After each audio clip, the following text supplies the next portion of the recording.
Good morning everybody. तो हम लोग पिछले वीडियो में करंट इलेक्ट्रिसिटी का कुछ पार्ट पढ़े थे और करंट इलेक्ट्रिसिटी में थोड़ा सा हम करंट के बारे में इंट्रोडक्शन लिए थे और ड्रिफ्ट वेलोसिटी के बारे में बताए थे। कल मोबिलिटी के बारे में भी चर्चा किए थे, लेकिन मोबिलिटी का थोड़ा सा वीडियो कट गया था अंतिम में, उसके बाद हम नहीं वो कर पाए। तो इसमें जो है सो आज हम लोग मोबिलिटी का पूरा डिस्कशन करेंगे कि क्या होता है मोबिलिटी, और उसके बाद ओम्स लॉ के बारे में पढ़ेंगे। सबसे पहले मोबिलिटी को समझा देते हैं कि क्या होता है मोबिलिटी। एक्चुअल में क्या है कि हम लोग को ये पता है कि किसी कंडक्टर में जो फ्लो ऑफ चार्ज है, flow of charge of rate of electron या flow of charge of rate of electron बोल सकते हैं, या रेट ऑफ चार्ज बोल सकते हैं, flow of charge of rate. तो यहां से जो इलेक्ट्रॉन है वो मूव कर रहा है अगर इस डायरेक्शन में, तो इसका फील्ड इंटेंसिटी क्या होगा, इधर होगा। अगर ये इलेक्ट्रॉन का मूवमेंट इस डायरेक्शन में होगा तो इसका इलेक्ट्रिक फील्ड इंटेंसिटी का डायरेक्शन क्या होगा, ये होगा। मतलब इस तरीके से ये मूवमेंट करते रहता है। तो यहां पर देखा गया कि इसकी जो ड्रिफ्ट वेलोसिटी निकली, इस कंडक्टर में जो ड्रिफ्ट वेलोसिटी निकाले हैं वो Vd इज इक्वल टू, आपको बताए हैं, -e into small e divided by m into torque. ये आपका क्या था, ड्रिफ्ट वेलोसिटी था, जिसमें आपको हमने पिछले क्लास में बताया था E जो है वो इलेक्ट्रिक फील्ड इंटेंसिटी है, और E जो है वो चार्ज ऑफ इलेक्ट्रॉन है, चार्ज ऑफ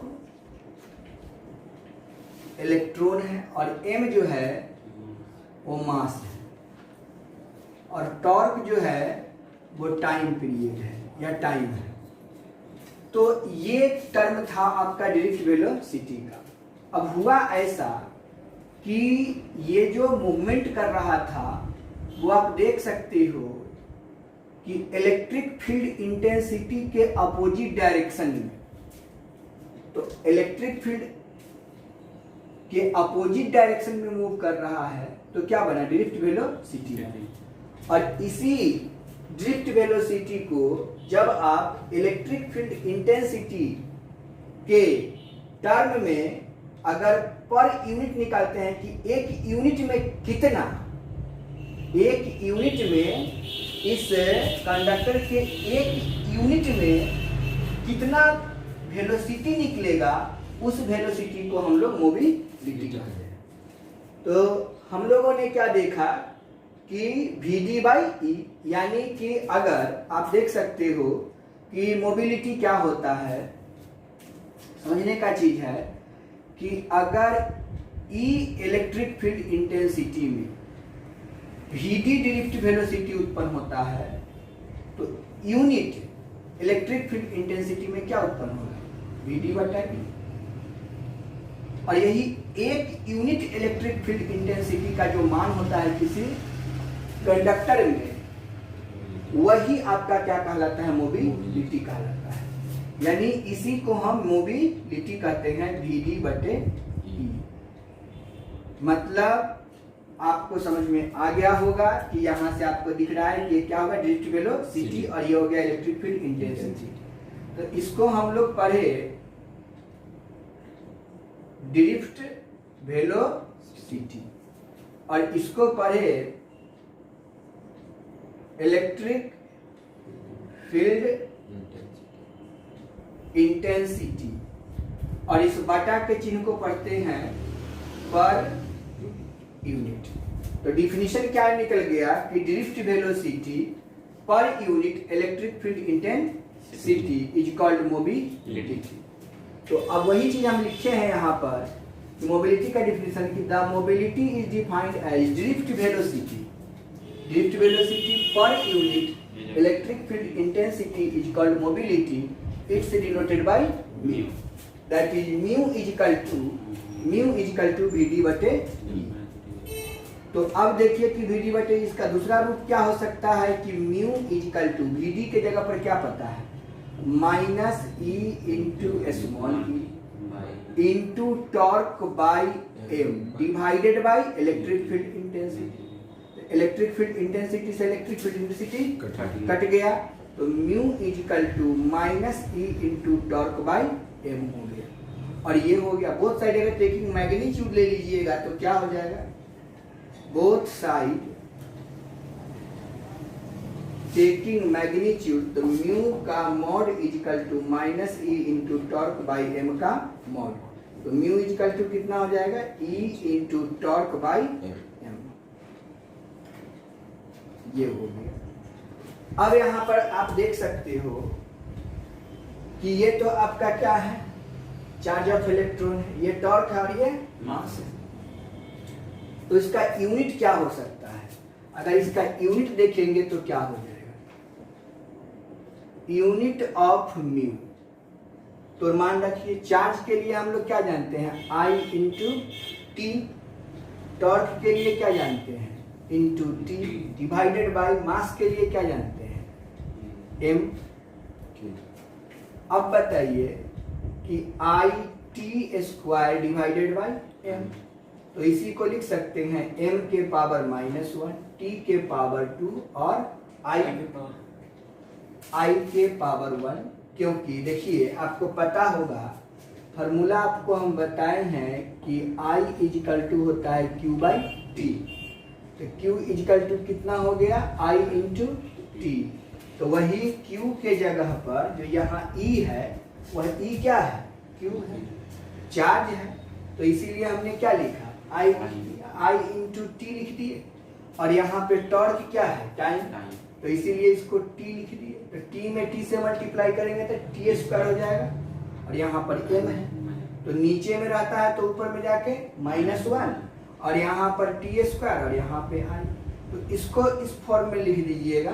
तो ये आपका डायमेंशनल फार्मूला, ये इसका यूनिट लिखना था हमको, एक सेकंड। तो यूनिट कैसे लिखिएगा, देखिए करंट का यूनिट क्या होता है, एम्पीयर, और ये क्या होता है करंट, तो एम्पीयर सेकेंड स्क्वायर पर, ये मास है तो मास के लिए क्या लिखते हैं, केजी, तो यहाँ पर लिख दीजिए केजी, यानी एम्पीयर सेकेंड स्क्वायर पर केजी, और ये इसका यूनिट हो जाएगा। अब देखिए दूसरा चीज भी आपको हम बता देते हैं, अगर ये इलेक्ट्रॉन है और ये इलेक्ट्रॉन है, तो अगर चार्ज ऑफ इलेक्ट्रॉन का वैल्यू हम ले लेते हैं, चार्ज ऑफ इलेक्ट्रॉन का वैल्यू कांस्टेंट होता है, तो आपको पता है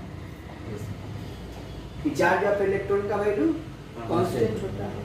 तो कांस्टेंट का वैल्यू, अगर इसका दूसरा यूनिट क्या लिख सकते हैं वो भी आप सीख लीजिए, समझ लीजिए। सेकेंड यूनिट इसके बारे में हम बात करते हैं, तो इसका सेकेंड यूनिट कहाँ से आएगा, डायरेक्ट वेलोसिटी पर electric field intensity. Direct velocity का क्या होता है, मीटर पर सेकेंड।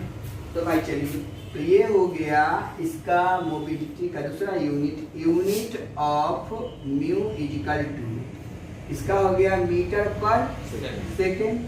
और इलेक्ट्रिक फील्ड इंटेंसिटी का क्या होता है, इलेक्ट्रिक फील्ड इंटेंसिटी का जो होता है फोर्स पर यूनिट चार्ज, पता है ना।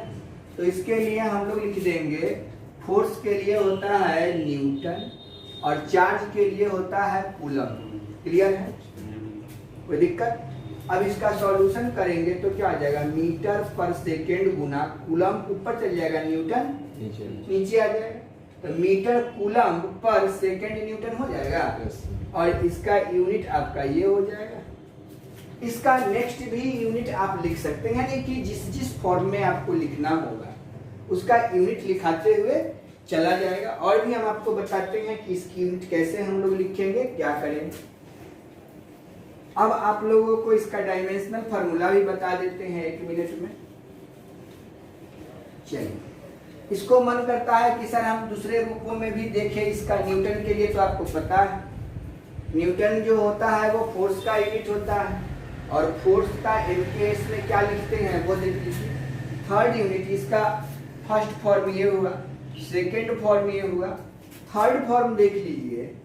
हम लोगों को पता है कि फिर से देखिए, unit of mu is equal to, यहाँ मीटर पर सेकेंड तो ये फिक्स रहेगा, यहाँ पर न्यूटन पर कूलम लिखा हुआ है, ध्यान देंगे, न्यूटन के लिए हम लोग क्या लिखते हैं, KG, metre per second square, clear है, डिवाइडेड बाय कूलम। अब भाई आप देखिए इसको सॉल्व कीजिएगा तो मीटर पर सेकेंड गुना कूलम ऊपर चल जाएगा, केजी नीचे आ जाएगा, है ना, और एक मिनट यहाँ पे हो रहा है आपका, इसको ऐसे कर दीजिए, यहाँ पर जो आपको दे रहा है, समझे, ये कूलम्ब जो है वो कहाँ चला जाएगा, ये तो मीटर पर सेकेंड है ना, और इसके बटा में है आपका KG metre per second square, और यहाँ पे कूलम्ब दिया हुआ है ना। तो इसको हम लोग क्या लिखेंगे, ये जो भाई साहब हैं ये metre per second divided by kg metre per second square, तो ये सेकेंड स्क्वायर कहाँ जाएगा, ऊपर चला जाएगा, तो ये ऊपर चला जाएगा, तो इसको हम भेज देते हैं सेकेंड स्क्वायर, नीचे कर देते हैं, है ना, कोई दिक्कत। अब इसको सॉल्व कर लीजिएगा तो क्या आ जाएगा, metre per second Guna second square divided by, ठीक है, डिवाइडेड बाय आपका केजी मीटर अपर कूलम इन रहेगा, पर कूलम। अब एक सेकेंड से एक सेकेंड तो कट गया, ये कूलम्ब कहाँ जाएगा, कूलम्ब जो है वो कहाँ जाएगा, तो आप देख सकते हैं कि ये मीटर के बगल में चल जाएगा, तो यहाँ पर हो जाएगा मीटर कूलम, है ना, metre coulomb divided by kg metre, ये मीटर से मीटर कट गया तो कूलम पर केजी हो जाएगा। इस तरह से मतलब हमारा ये कहना है कि आप अलग अलग फॉर्म में इसको सॉल्व करके लिख सकते हैं। तो ये देखिए, अब इसका डायमेंशनल फार्मूला की बात है, यूनिट तो देख लीजिए, अब यूनिट तो बहुत कुछ लिख सकते हैं, आपको जो सुविधा बुझाए वो आप लिखिएगा। सबसे इम्पोर्टेंट यही है आपका मीटर कूलम पर, है ना, न्यूटन सेकेंड, ये वाली यहाँ से भी आप डिराइव कर सकते हैं, मीटर पर सेकेंड और कूलम, और यहाँ पर के इसको क्या लिखिएगा, न्यूटन पर सेकेंड है, इसको आप यहाँ से क्या लिखिएगा, मीटर पर सेकेंड गुना वहाँ पे कूलम डिवाइडेड बाय ये आपका न्यूटन है, तो क्या लिखिएगा, KG metre per second square, नहीं ये सेकेंड स्क्वायर कहाँ चल जाएगा, ऊपर चल जाएगा, तो अब यहाँ से आपका एक मीटर से मीटर कट गया, ये चला जाएगा ऊपर, तो ऊपर से एक तो ये भाई साहब कट जाएंगे, तो क्या हो गया, कूलम सेकेंड पर केजी, सेकेंड छूट गया, यहाँ सेकेंड छूटा हुआ है, कूलम सेकेंड कर दीजिए, कूलम सेकेंड पर केजी, यहाँ सेकेंड था ना, कूलम सेकेंड पर केजी, तो यहाँ पे हो गया कूलम सेकेंड पर केजी। तो आप यहाँ से भी डिराइव कर सकते हैं, यहाँ से जैसे भी आपको इच्छा करे वैसे आप डिवाइड मैंने उसको डिराइव कर सकते हैं और सॉल्व कर सकते हैं, आपको आंसर मिल जाए। अब इसकी रही बात डायमेंशनल फार्मूला की, डायमेंशनल फार्मूला कैसे निकालेंगे, सिंपल बात है सर, हमको पता है कि ड्रिफ्ट वेलोसिटी का जो डायमेंशनल फार्मूला है, अब इसका हम निकालते हैं डायमेंशनल फार्मूला ऑफ म्यू यानी मोबिलिटी का। तो फार्मूला क्या है भाई, फार्मूला तो आपका ड्रिफ्ट वेलोसिटी है, यानी फार्मूला आपका ड्रिफ्ट वेलोसिटी पर यूनिट इलेक्ट्रिक फील्ड इंटेंसिटी है। जो ड्रिफ्ट वेलोसिटी के लिए क्या आता है, M L T minus one, नहीं sorry L T minus one, इसके लिए एल टी माइनस वन, और इलेक्ट्रिक फील्ड इंटेंसिटी का जो हम लोग निकालेंगे वो आपका क्या है, आपको अभी हम निकाल के दिखाए हैं कि फोर्स पर यूनिट चार्ज, तो फोर्स पर यूनिट चार्ज यानी M L T minus two divided by I into T, इसको सॉल्व कीजिएगा तो क्या आएगा, M L T minus three और ए के पावर माइनस वन या आई के पावर माइनस वन। ये भाई साहब कहाँ जाएंगे, तो नीचे जाएंगे सर, इसको हम लोग लिख देंगे M L T minus three और ए के पावर माइनस वन। ये हो गया ड्रिफ्ट वेलोसिटी का, ये हो गया इलेक्ट्रिक फील्ड इंटेंसिटी। अब इसका सॉल्यूशन करिएगा तो क्या जाएगा, एम के पावर माइनस वन, एल से एल कट गया, टी के पावर माइनस थ्री, टी के पावर माइनस वन है, तो ऊपर जाके घट जाएगा, तो t के पावर -2 हो जाएगा और a के पावर 1 हो जाएगा।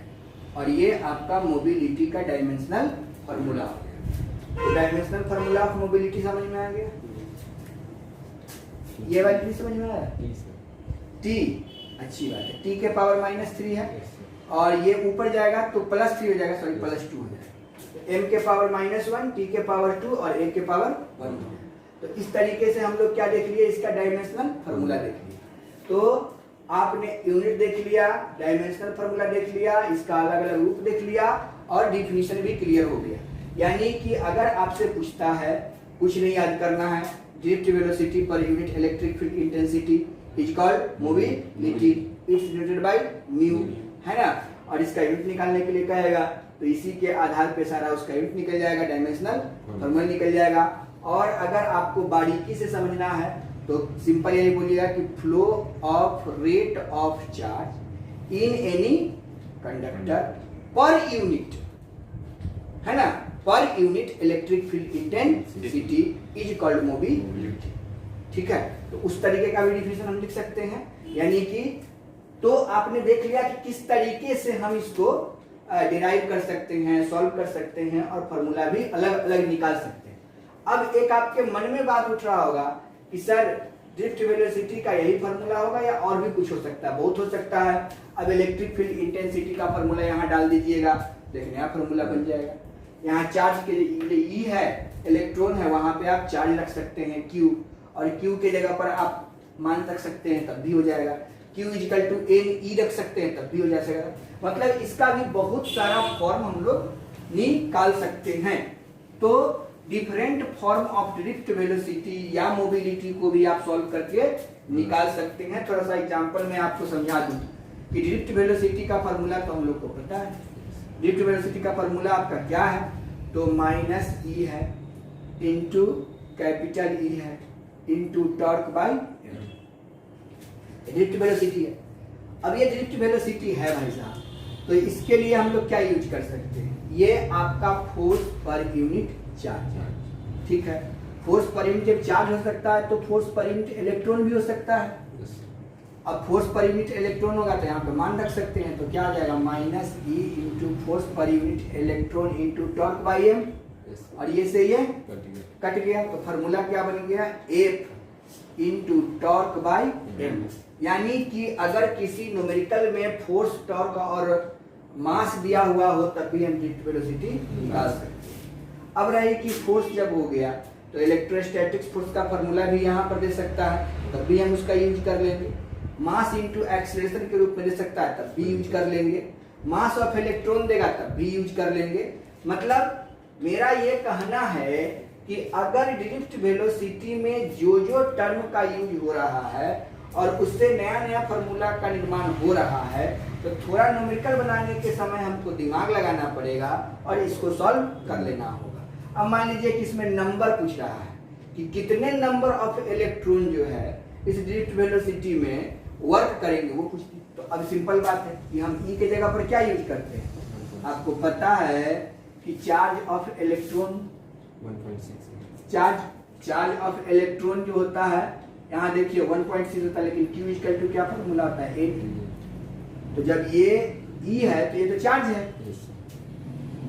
ये हम Q के जगह पर क्या यूज कर लेंगे? N, E यूज करके बना सकते हैं। और देखिए अगर कुछ नहीं दिया हुआ है, केवल इलेक्ट्रिक आपको दे दिया है इलेक्ट्रिक फील्ड इंटेंसिटी, टॉर्क और मास, तो हमको ये समझना होगा कि E का मान 1.6 इंटू 10⁻⁹ कूलम लेने के लिए कह रहा है। समझ गए? तो ये आपको समझ के सॉल्व करना होगा। और ये मास ऑफ इलेक्ट्रॉन का मान तो आपको पता ही है, मास ऑफ इलेक्ट्रॉन का मान पता है 9.1 इंटू 10⁻31 kg। मतलब इस रूप में रहेगा, अगर केवल मास दिया रहेगा और इलेक्ट्रॉन का दिया रहेगा तो इसको यूज कर लेंगे। मतलब सीधा सीधी ये समझ लीजिए, मतलब कि आपको जो कंटेंट्स है, अगर वो सारा कंटेंट्स आपको पता है, पहले का जो हम बताए थे वो अगर आपको पता है तो हम यहाँ पर यूज करके उसको बना सकते हैं। ठीक है, अब हम लोग इसके बारे में समझ में आ गया, कोई दिक्कत नहीं, कंफ्यूजन नहीं है। अब मोबिलिटी का होता है ओम्स लॉ, बहुत इंपॉर्टेंट है ओम्स लॉ। तो ओम्स लॉ के बारे में हम लोग अभी समझते हैं। तो हम लोग को समझना है ओम्स लॉ। एक्चुअली में ओम्स लॉ क्या होता है उसके बारे में थोड़ा सा हम समझ लेते हैं। ओम्स लॉ कोई आसमान से नहीं टपका है। ओम्स लॉ जो है वह आपका करंट के जो किसी सर्किट में जो एक्टिविटी था उसी एक्टिविटी को दिखाया गया। सबसे पहले ओम साहब एक वैज्ञानिक थे, इसके बारे में जान लीजिए कि वह एक वैज्ञानिक थे। उन्होंने क्या किया कि एक वायर को ले लिया और इस वायर को वो छोटे छोटे टुकड़ों में काटना शुरू किया इस तरीके से, और काट के और फिर उन्होंने क्या किया, इसको एक दूसरे से कनेक्ट करना शुरू किया। तो जिस समय ये सिंगल वायर था और उस समय ये सिंगल वायर था, उस समय उन्होंने एक सोर्स से यानी एक बैटरी से कनेक्ट किया था और एक बैटरी का टर्मिनल पॉजिटिव निगेटिव इसको जोड़ दिए थे और यहाँ पर एक बल्ब उन्होंने लगाया था। बल्ब को जब उन्होंने लगाया तो क्या देखा कि जिस समय सिंगल तार था उस समय ये बल्ब का जो रोशनी थी, प्रकाश था, लाइट था, वो ज्यादा था। लेकिन जब इसी तार को उन्होंने काट काट के यहाँ से यहाँ काट दिए, यहाँ से यहाँ काट दिए, यहाँ से यहाँ काट दिए, यहाँ से ऐसे काटते हुए और तब जाके एक बल्ब वहाँ पर लगाए उन्होंने। एक बल्ब को जब लगाया और इसी बैटरी से, जो बैटरी अभी लगा हुआ था उसी बैटरी से फिर से वो कनेक्ट कर दिया। तो उन्होंने क्या पाया वो देखिए। उन्होंने देखा कि इसका जो लाइट था वो कम गया, इसका लाइट ज्यादा था, इसका लाइट कम गया था। उन्होंने देखा कि भाई बैटरी वही है, सेम बैटरी है, सेम बल्ब है, और केवल तार को काट देने से यहाँ पर एक का वोल्टेज बढ़ गया, दूसरे का वोल्टेज घट गया। आखिर ऐसा हुआ क्यों? तो उन्होंने पाया कि ये तार को जो हमने कटिंग किया था इसी के वजह से वोल्टेज घटा है। तो उनके दिमाग में एक बात आई कि तार के कटने का मतलब हुआ कि यहाँ पर कोई ऐसा एलिमेंट्स है जो इस चार्ज को फ्लो करने में डिस्टर्ब कर रहा है। तो इस डिस्टरबेंस एलिमेंट का नाम उन्होंने रेजिस्टेंस रख दिया, जिसको हम लोग आर से डिनोट करते हैं, रेजिस्टेंस रख दिया। तो ऐसे ऐसे तार को काटने के समय उनको थोड़ा सा कंफ्यूजन होने लगा, लोगों को देखने में लगा कि ये ऐसे किया हुआ है, काटा हुआ है कि नहीं हुआ। तो उन्होंने इस तार के कटिंग का एक सिंबल दिया, जिस सिंबल को हम लोग इस साइन से जानते हैं, और इसी का नाम पड़ गया रेजिस्टेंस, और इसको हम लोग आर से डिनोट करते हैं। और इस रेजिस्टेंस का जन्मदाता कौन थे? ओम साहब। इसीलिए इसका यूनिट भी ओम रख दिया, क्योंकि यही चीज का उन्होंने डिस्कवरी किया था। यानी सीधा सीधी आप ये मतलब समझ लीजिए कि तार को काट देने से जो चार्ज के फ्लो में डिस्टरबेंस उत्पन्न होता है, उस डिस्टरबेंस एलिमेंट्स को हम लोग ओम्स लॉ कहते हैं। इसी को उन्होंने लैंग्वेज में लिख दिया कि द फ्लो ऑफ करेंट या द फ्लो ऑफ चार्ज। यहाँ से करंट अगर फ्लो करेगा, आई करंट फ्लो करेगा, the flow of current in any conductor, किसी भी कंडक्टर से करंट का फ्लो होगा, then current I is directly proportional to the potential difference V।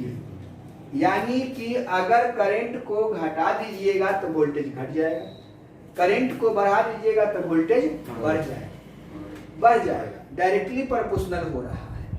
ये कंडीशन जो उन्होंने लिखा है, ये कंडीशन के बारे में जो उन्होंने चर्चा किया है, वो यहीं से ओम्स लॉ का निर्माण हुआ। मतलब डिस्कवरी ऑफ रेजिस्टेंस, शॉर्टकट मतलब समझ लीजिए कि discovery of resistance is called Ohm's law. उन्होंने ही, ओम साहब ने रेजिस्टेंस का डिस्कवरी किया, इसीलिए उसका नाम ओम्स लॉ पड़ गया।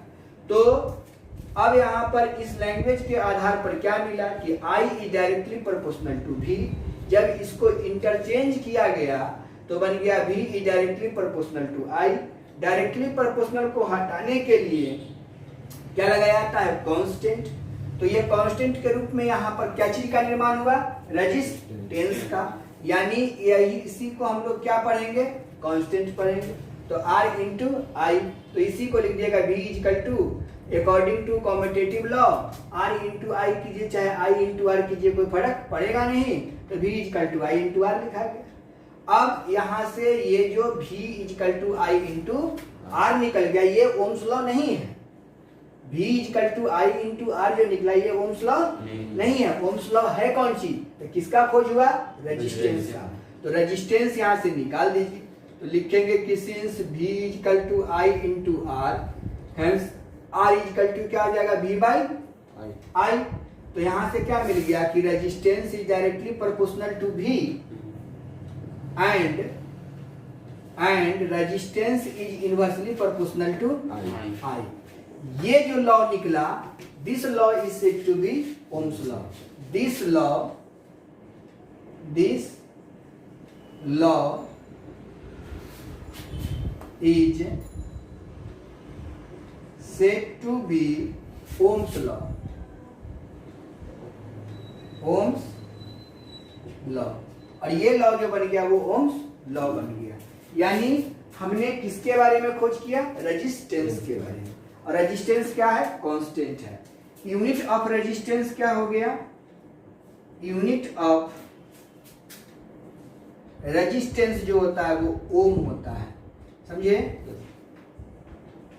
ओम को हम लोग इस साइन से डिनोट करते हैं, ये आप लोग 10th क्लास में भी पढ़े होंगे। और रेजिस्टेंस का जो सिंबल होता है, सिंबल ऑफ रेजिस्टेंस तो आपको हम बता ही दिए कि ये साइन होता है।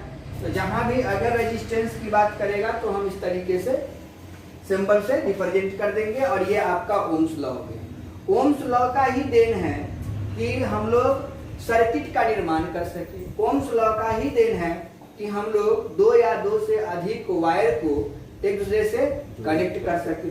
तो ये देखा गया कि वो कनेक्ट करने वाली बात है, तो तार को जो जोड़ने वाली प्रक्रिया है उस प्रक्रिया को कहा गया कॉम्बिनेशन।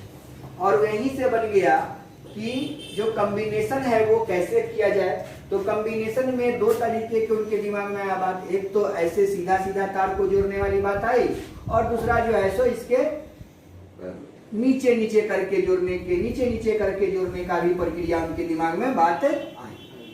यानी तार को दो तरीके से जोड़ सकता है, या तो सीधा जोड़ा जाएगा या तार के नीचे तार के नीचे तार के नीचे तार को जोड़ा जाएगा। इस प्रक्रिया को देखने के बाद उनके दिमाग में एक बात आई कि अगर सीधा तार को जोड़ते हो तो उसका नाम कुछ होना चाहिए, तार के नीचे तार के नीचे तार के जोड़ेगा तो उसका भी कुछ नाम होना चाहिए।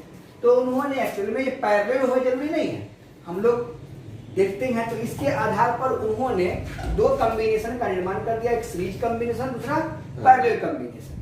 सीरीज तो है सही है, सीरीज के लिए कोई दिक्कत नहीं, लेकिन पैरेलल कॉम्बिनेशन में कंफ्यूजन उत्पन्न हो जाता है। पैरेलल कॉम्बिनेशन में कंफ्यूजन इसलिए उत्पन्न होता है कि आपको कहा जाए कि अगर कोई तार है, अगर इस तरीके से ऐड करते हो तब भी है, इस तरीके से ऐड करते हो तब भी ये पैरेलल ही है, ये भी आपका पैरेलल ही है। मतलब कोई तार को ऊपर ले जाके, जरूरी नहीं कि बीच के हर जगह डिस्टेंस सेम हो, ठीक है, लेकिन एक दूसरे के पैरेलल का यहाँ पर मतलब होता है कि एक दूसरे के नीचे, एक दूसरे के नीचे हो जाए तो उसको पैरेलल कहता है कि ये इसके पैरेलल में है, इसलिए उनका नाम पैरेलल कॉम्बिनेशन रख दिया गया। और एक सीरीज का मतलब जो कतार बाई होता है, जिस कतार बाई होता है उसको हम लोग बोलते हैं सीरीज कॉम्बिनेशन। तो इस कतार बाई में आप देख सकते हैं कि पोटेंशियल डिफरेंस जो होता है यानी कि पॉजिटिव टर्मिनल और निगेटिव टर्मिनल, इसमें आप देखिए यहाँ भी पॉजिटिव टर्मिनल होगा, यहाँ भी निगेटिव पॉजिटिव टर्मिनल होगा, यहाँ भी पॉजिटिव निगेटिव होगा, यहाँ भी पॉजिटिव निगेटिव, हर जगह पर पॉजिटिव निगेटिव। यानी कि तार को जब हम काटेंगे, जैसे ही तार को आप काटिएगा तो एक पॉजिटिव टर्मिनल बन जाएगा, एक निगेटिव टर्मिनल बन जाएगा। तो पॉजिटिव टू निगेटिव, फिर अगला तार को काट के जोड़े हैं तो फिर positive to negative, positive to negative, positive to negative. तो यहाँ से सीरीज कॉम्बिनेशन का डिवीजन बना कि सीरीज कॉम्बिनेशन कहते किसको है, तो the combination of series connected with positive terminal to negative terminal is called series combination. और पैरेलल कॉम्बिनेशन में देखिए, अगर ये पॉजिटिव टर्मिनल, ये पॉजिटिव टर्मिनल, तो ये भी पॉजिटिव टर्मिनल, ये निगेटिव, ये निगेटिव, ये निगेटिव, तो क्या positive to positive, positive to positive और निगेटिव टू निगेटिव। तो the combination of series connected with positive terminal to positive terminal and negative terminal to negative is called parallel combination. और positive to negative and negative to positive रहेगा तो वो series combination हो जाएगा। यानी कि Ohm's law का ये दो अद्भुत रिजल्ट निकला, एक सीरीज कॉम्बिनेशन का और दूसरा पैरेलल कॉम्बिनेशन का। ठीक है, तो हम लोग को अभी देखना है कॉम्बिनेशन ऑफ सीरीज।